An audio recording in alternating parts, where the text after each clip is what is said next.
আপনাদের সঙ্গে একটা ভর্তি জরুরি কথায় আলোচনা করতে যাচ্ছি, বিশেষ করে কলকাতার লোকেদের সঙ্গে।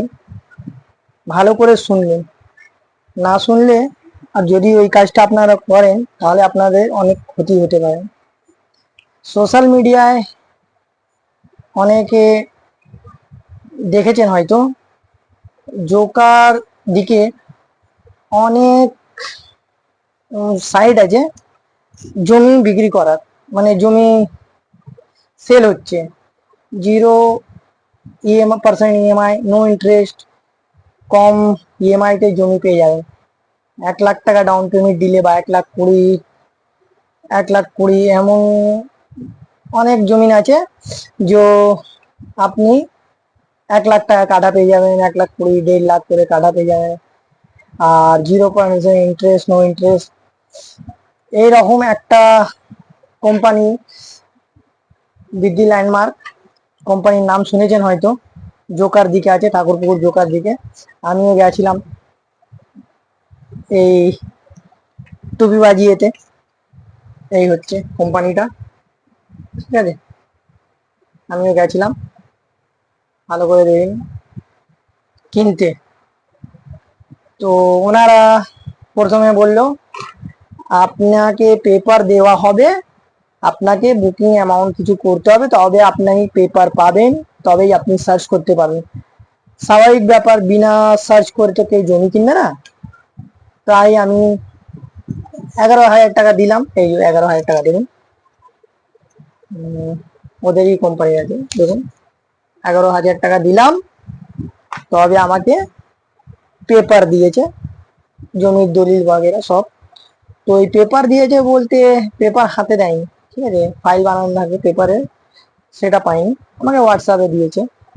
তো আমি সার্চিং করালাম আমার অ্যাডভোকেট থেকে, তো দেখে আমাকে ঠিক মনে হলো না অ্যাডভোকেট 1,000 টাকা নিয়েছে। দেখে সার্চ করলো, সার্চ করে সাজেস্ট করলো, তো আমাকে মনে হলো না ঠিক আছে।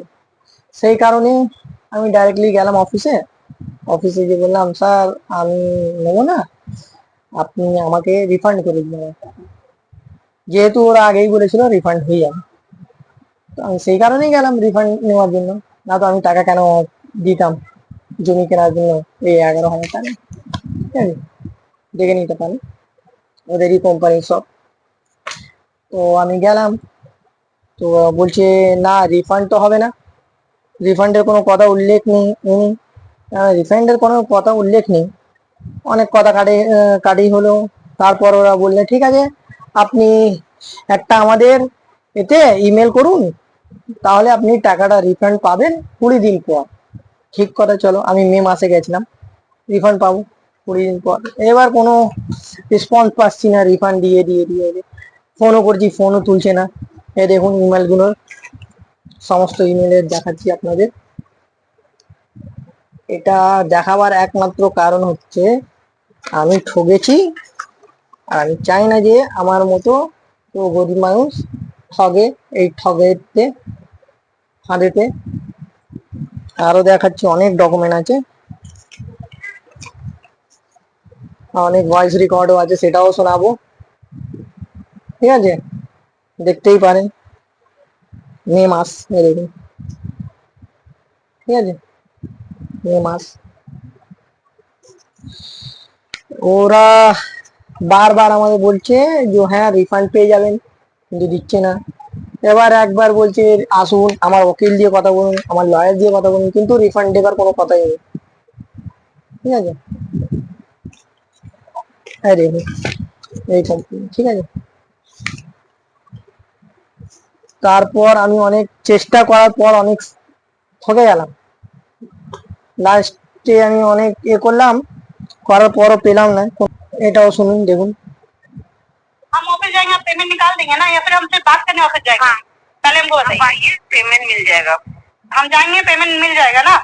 हाँ ठीक है, तो ऑफिस अभी ये मत बोलिएगा कि मेल कीजिए, यहाँ मेल कीजिए, वहाँ मेल कीजिए। मैं आपको कुछ नहीं बोलूंगी, मैंने अभी क्या बोला, ऑफिस आइए मिल जाएगा। ठीक है, ओके। এটা বলার পরও অনেক গেলাম, আবার আমাকে ওদের ম্যানেজারের কাছে পাঠানো, তো ম্যানেজার বাবু অনেক ধাদলিবাজি করলেন, ঠিক আছে আপনি পেয়ে যাবেন, আবার আসুন, বুধবারে আসুন, বৃহস্পতিবার আসুন, রবিবার আসুন। দৌড় করিয়ে করিয়ে করিয়ে করিয়ে কোনো মতে দিচ্ছে না। আবার আমি মেল করলাম, আবার কল করলাম, ফোন তো তোলেই না ওরা, ফোন তোলার কোনো এ নেই। করার পর অনেক কটা কাটাকাটির পর, দুভাগ করার পর দেখুন এগুলো মেসেজ দিয়েছে যে রিফান্ড দিচ্ছি, ঠিক আছে, রিফান্ড দিচ্ছি বলে দেখুন রিফান্ড দিচ্ছি। কিন্তু আজ হয়ে গেল 15 আগস্ট, ঠিক আছে, আজ পর্যন্ত কোনো রিফান্ড আর এলো না, ঠিক আছে। আমি আপনারা বলবেন থানায় যান, আমি থানায় গেছি, কিন্তু থানাওয়ালা অ্যাকসেপ্ট করে না। দেখুন লিখিতভাবে লেটার নিয়ে গেছিলাম, কিন্তু থানায় কোনো অ্যাকসেপ্ট তো করেই ওনারা। ওনারা শুধু একটাই কথা বললেন অফিসাররা, যে আপনি এই ম্যাটারটা কনজিউমার কোর্টে যান, কনজিউমার কোর্ট দিয়ে যদি কেউ লেটার আসে আমাদের কাছে থানায়, তাহলে আমরা অ্যাকশন নেব। তো আমি একটু তদন্ত করলাম, অ্যাডভোকেটদের ধরলাম যে এই ব্যাপার, আমার সঙ্গে ফ্রড হয়েছে, কনজিউমার কোর্টে যেতে হবে, এই ব্যাপার বলেছে কি থানায়, এখন আমি কি করি? তো অ্যাডভোকেট বললেন আমাকে এতে খরচা আপনার পড়বে 8,000 টাকা। যাক ভালো কথা, 8,000 টাকা পেয়ে যাবো। তো তো বলছে না, 8,000 টাকা তো এটা কেস করার, এবার আপনার কেস চলতে থাকতে থাকতে 30,000ও হতে পারে, 50,000ও হতে পারে, 20,000ও হতে পারে, এবার আপনার কেসের উপর আছে। তো আপনি আরাই বলুন, যদি আমি 30,000 বা 25,000 টাকা খরচা করবো আর 11,000 টাকা নেওয়ার জন্য, তাহলে তো সেটা ঠিক নয় না। পয়সা আমার ডুবলো, ঠিক আছে ডুবেছে, কোনো ব্যাপার নেই। আমি চাই না যে আমার যেমন ক্ষতি হয়েছে, অনেক কষ্টের পয়সা, অনেক মেহনতের পয়সা, আমি এই কারণেই ভিডিও বানাচ্ছি, আমার যেমন ক্ষতি হয়েছে অন্যের যেন এইরকম ক্ষতি না হয়, সেই কারণেই এই ভিডিওটা একমাত্র কারণ হচ্ছে বানাবার। আশা করি অনেকে শুনে নেবেন বা জেনে নেবেন, যদি কিনতে যান তো অনেক বুঝে সুঝে কিনবেন। আমার ঠিক মনে হচ্ছে না, এটা আমার রায়। যদি কিনতে যান বুঝবেন, এবার আপনাদের ব্যক্তিগত ব্যাপার, বেশি বলে লাভ নেই, না তো আমার উপরেই ফ্রড কেস হয়ে যেতে পারে এত সবুজ দেখাবার পরও, ঠিক আছে। তো ভিডিও ঠিক লাগলে আপনারা শেয়ার করুন, যাতে আর কেউ যেন না ঠগে, এইটাই বলার বক্তব্য। নমস্কার।